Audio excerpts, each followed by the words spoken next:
window, and that made her feel more secure. Tankful, she turned down the slip road and eased in between two juggernauts. It was hot in the car, so she opened both windows and enjoyed the play of breeze they created. It helped keep her awake, along with the hot black coffee. The clock on the dashboard read 12:35 a.m. Only about 2 or 3 hours to go, then she would be safe. Penny Cartwright was singing Richard Thompson's Strange Affair when Banks walked into the Dog and Gun, her low, husky voice milking the song's stark melancholy for all it was worth. Banks stood by the door, transfixed. Penny Cartwright.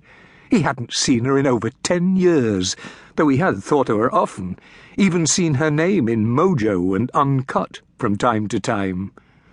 The years had been kind.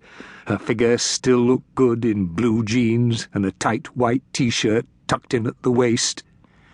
The long raven's wing hair, he remembered, looked just as glossy as ever in the stage lights, and the few threads of grey here and there made her look even more attractive.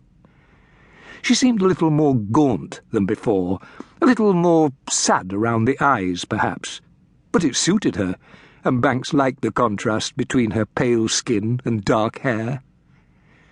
When the song ended, Banks took advantage of the applause to walk over to the bar, order a pint, and light a cigarette.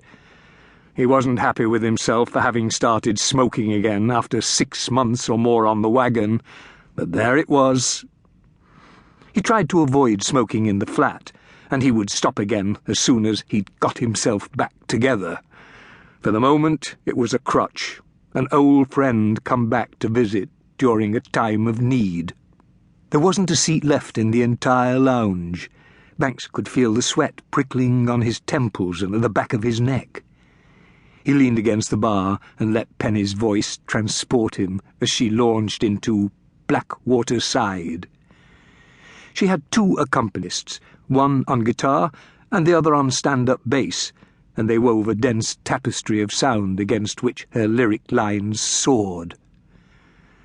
The next round of applause marked the end of the set, and Penny walked through the crowd, which parted like the Red Sea for her, smiling and nodding hello as she went, and stood next to Banks at the bar. She lit a cigarette, inhaled, made a circle of her mouth, and blew out a smoke ring toward the optics. "That was an excellent set," Banks said. "Thanks." She didn't turn to face him. "Gin and tonic, please, Kath," she said to the barmaid. "Make it a large one."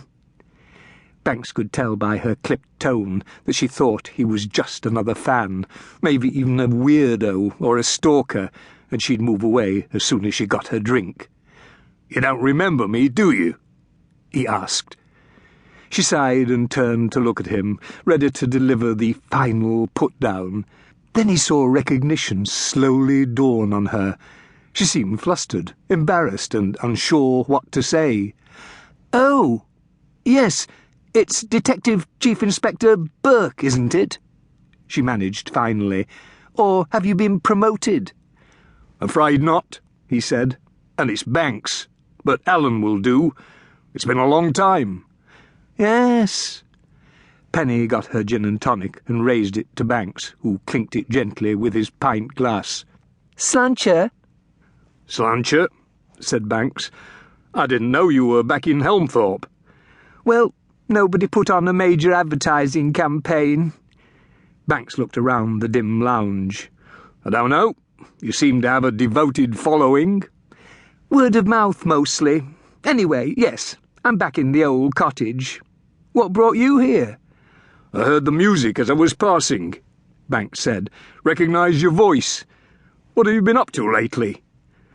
A hint of mischief came into her eyes. "Now, that would be a very long story indeed, and I'm not sure it would be any of your business." "Maybe you could tell me over dinner some evening."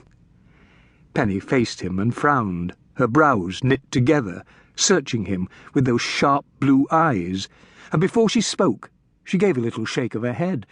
"I can't possibly do that," she whispered. "Why not?"